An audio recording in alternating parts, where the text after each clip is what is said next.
Hey, happy 4th of July. Thanks for joining me today for episode number 82 of Podcasting Your Brand. I'm your host, producer Jemmy, providing learning lessons for you to podcast your brand. And today I'm going to be revisiting a Podcasting 102 topic from season 1, sales. Less talking, more listening. And this episode is brought to you by my own brand, Flintstone Media. Listen in and let's do this first, starting with one of my daily tips. Hey, it's producer Jemmy, and let's keep talking about ways to improve your sound with our quick tip today. And this is going to be on controlling your environment. There are two main considerations for you, okay? How big your environment is and the kind of surfaces that are around you. Why? Because sound is a sound wave. That's actually my sound wave. A painting of my voice talking up there. So that's how a sound wave works, and it hits off of other surfaces. So you want to minimize how much is going to bounce back at you and all that kind of stuff. So you want to think of your space to be, number one, smaller. Okay, think small. If you can be in a smaller space and there's less space for the sound to travel, less likelihood it's going to be further away when it bounces back and have that echo effect. Second thing is softer surfaces because they absorb sound. So the easiest solution in terms of controlling your sound is to podcast True Story from your closet. Come back for more quick tips every day at podcastingyourbrand.com. So be sure that you're subscribed to me all over social media so you get all my daily tips and you get them first. And your choices include YouTube, Clapper, Instagram, TikTok, so many different places. And you can find me as either Flintstone Media or as producer Jemmy, spelled Jaime. So I look forward to connecting with you on social media. And also you can connect with me live for a workshop. I help people launch their shows live. I also can help you level up your show. So if you want to take a show that is flopping and you want to fix it, go to toppodcastworkshop.com and you can work live with me in a workshop. And it's a lot of fun. So I look forward to connecting with you on social media. I look forward to connecting with you in a workshop, just all the things. So, okay. Let's get to today's lesson where I share my number one key to sales. So take this one to the bank when securing your sponsorships. So as you heard me say at the top, the key to sales is doing more listening and less talking. It's really about figuring out how to solve a potential client's pain point. So what is a pain point?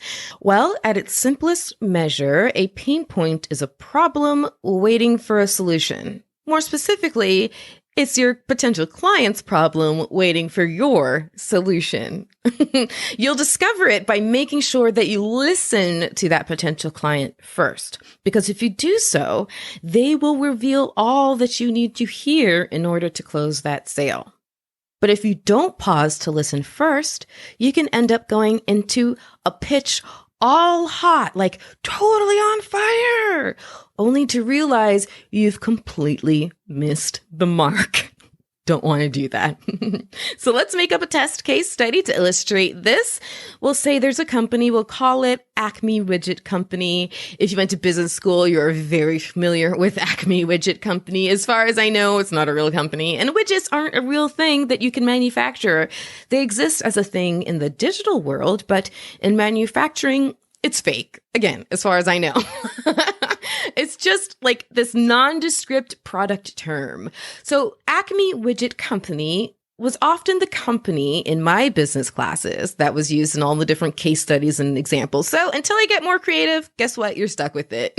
Acme Widget Company it is. So Acme Widget Company, they are a growing company looking to refresh their website. That's all you know.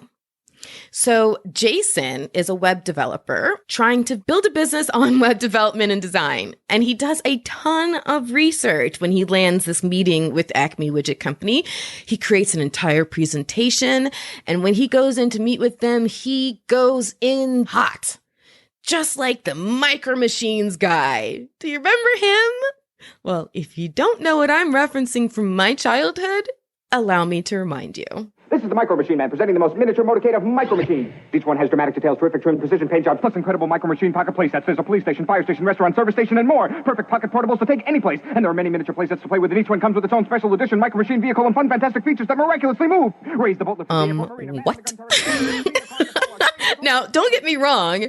This was a massively successful campaign, and Motormouth John Machida, who was the face and mouth of that Micro Machines campaign, absolutely nailed it. He was a force. He's super talented.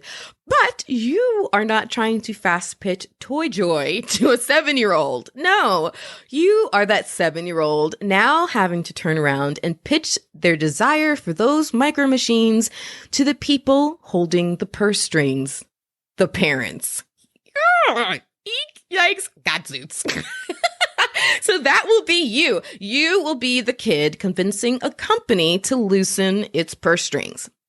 And this is the approach our fake friend Jason took after all his research on Acme. He went into that meeting hot. He went into that meeting excited. Acme has never seen such enthusiasm. But how many words did you actually pick up from Mr. Micro Machines Motormouth? Unless you're 7, probably practically none.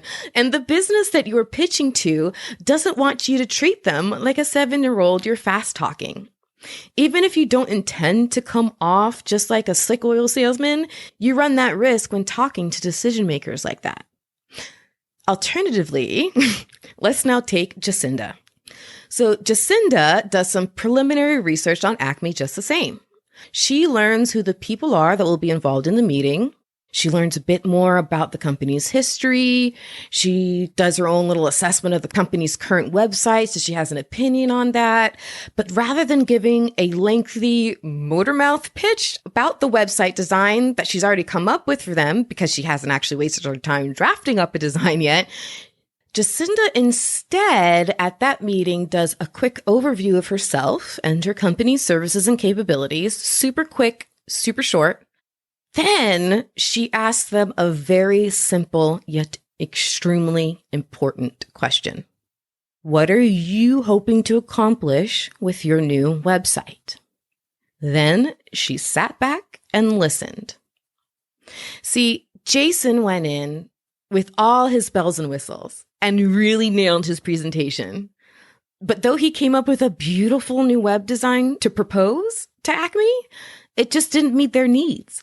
He didn't take time to discover first their pain points so that he could then address them.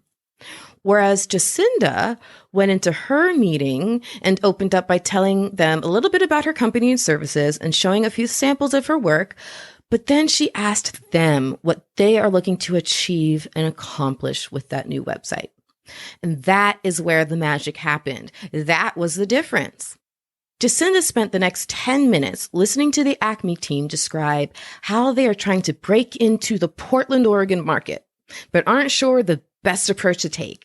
Creating a new website with some copy that relates to that mission was all that they had come up with yet. Now, knowing that, because she took time to first listen, Jacinda begins her proposal presentation with no pre-prepared design concept, but rather by talking about all the ideas she can bring to the table to help them accomplish these goals, now that she is now aware of these goals. She had no pre-designed concept to show them because she decided she would first listen and discover their needs and pain points so she could better rise to the challenge.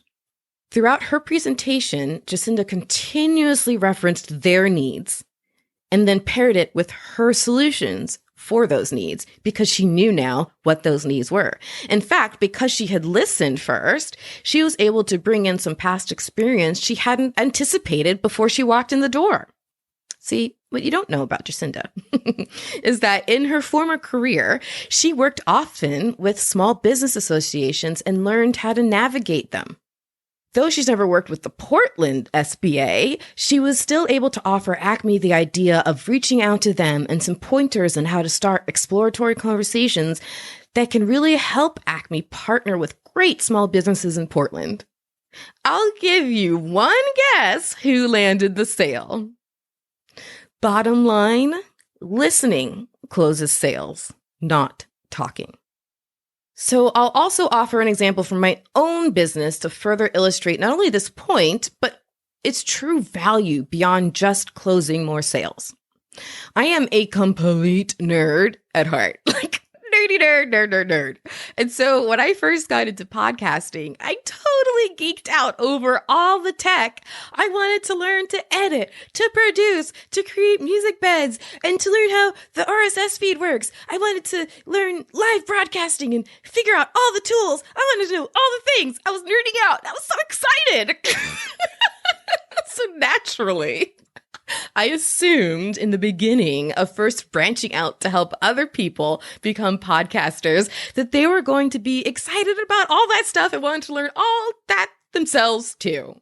I thought what they wanted help from me with was just helping them avoid big mistakes by advising them on the basics like equipment and how to set up their hosting account, and also coaching them on how to be a good podcaster, have those long form interviews sound more like relaxed conversations, finding guests, etc. And boy, was I wrong. And I didn't discover how wrong I was until I stopped walking into the room or the call or whatever meeting to sell my services, assuming that I knew exactly what they wanted and needed. Yes, all of the above was part of what potential clients were looking for. But it wasn't until I started listening that I uncovered the truth. That a lot of the podcasters starting in the more recent times, the last 2 to 3 years, they really just want to focus on the content.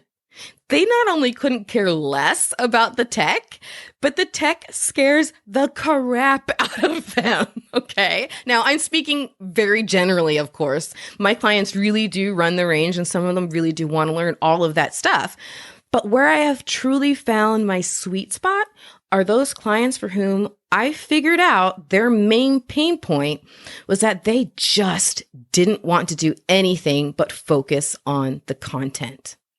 They want to be crockpot podcasters, as I very affectionately call them. They want to set it and forget it. They want something super turnkey and to pay someone to worry and handle all the rest. And furthermore, many of them want me to really step up in a consultative way, even essentially deciding on their format and helping them evolve their show over time. I also made the mistake of assuming everyone would be as budget weary as I was, projecting my own startup brokenness onto them. But I realized that so often their pain point wasn't related to my price point in the slightest. Their pain point was related to their time, which largely, as business owners and brand developers themselves, they don't have a lot of to focus on the production of a podcast. Once I realized that they were pretty much willing to pay whatever it takes to get all of those problems to go away, I was able to start speaking their language to meet them more appropriately where they were and to raise my fees as a result. They just wanted their content out there without having to sacrifice what little or non-existent extra time they had, period.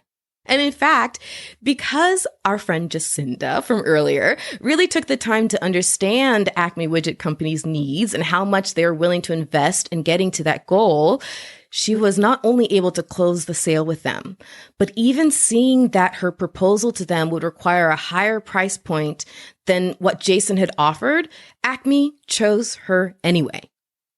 They paid her more because, one, they were confident she wants to understand their needs. 2, she's proven competent enough to meet those needs. And 3, she afforded herself the opportunity to tell them even more of a reason why she is a sound investment because of the experience she brings to the table, having navigated SBAs in the past. And she wouldn't have even had a clue to bring that up if she hadn't listened first. See my points? All of them?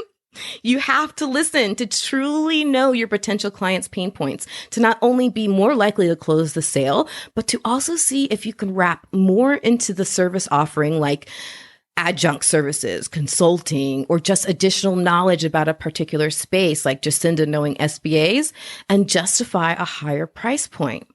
You will also learn over time to be able to read between the lines of potential clients who are either A, being coy about their pain points, which I still don't understand, but I run into this every once in a while. Like clients just, they don't want to tell you stuff. I don't know why, but they're coy. So you have to kind of like really read between the lines. Or sometimes they're just not sure of what their pain points are or how to express them.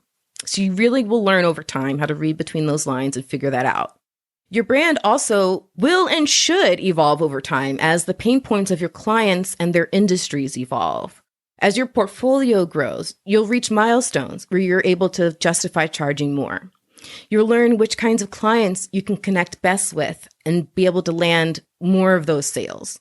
And all of that I'll cover more in depth in a later episode about pricing yourself. Yes, again, another promise of a later episode, but that just means so much more to come. But over time, you'll figure out also which pain points you're not only best at solving, but you'll get better at knowing how to respond to and address each one for your clients. But that happens over time by doing a lot of listening first. Yes, sales, sales, sales. It is all about less talking, more listening. So as I get ready to wrap this thing up by shutting up myself, be sure that you're connecting with me on social media so you get all of my tips. We're about to hear another one. I want you to get them first, though. So connect with me on Instagram, connect with me on Clapper, YouTube, wherever. You can find me as either Flintstone Media or as Producer Jemmy, Jaime, or email me if you want me to talk about something specific in a future episode, or if you want me to share a particular tip on something, or if you want to let me know that this show is helping your show grow, and I'll actually put your show's art on podcastingyourbrand.com, free exposure and advertising for your show. Yay! So email me, Jaime at flintstonemedia.com. I would love to hear from you. All right. It's producer Jemmy signing off for now. Remember, the only thing more powerful than your voice is your spirit to use it. So turn that mic on. Hey, it is producer Jemmy. I just finished recording episode 72, so I'm here with your daily tip. And yesterday, I talked about how if you have a show that you do both as a video offering, as an audio-only offering as well, then your audio-only version should be edited a little bit more than your video version. And if you don't know why, then yesterday's last tip will help you, the last tip from Friday. But today, I want to help you cut down on the editing time. So there are a couple ways that you can do it. First, edit the video version first and then export that audio as the starting point for editing your audio version of your show, the audio only version. The second thing that you can do is while you're editing the video version of your show, check out the timestamps. Take note of the timestamps for if you do a couple of takes, for example, for your intro or your close, and you know which take was the good one. Note the timestamps for that good take and then follow those timestamps for the audio version. You can make those edits a little bit faster. So I hope that helps you. Podcastingyourbrand.com every day. I'm producer Jemmy. The Power Moms Network, empowering moms to lift the world.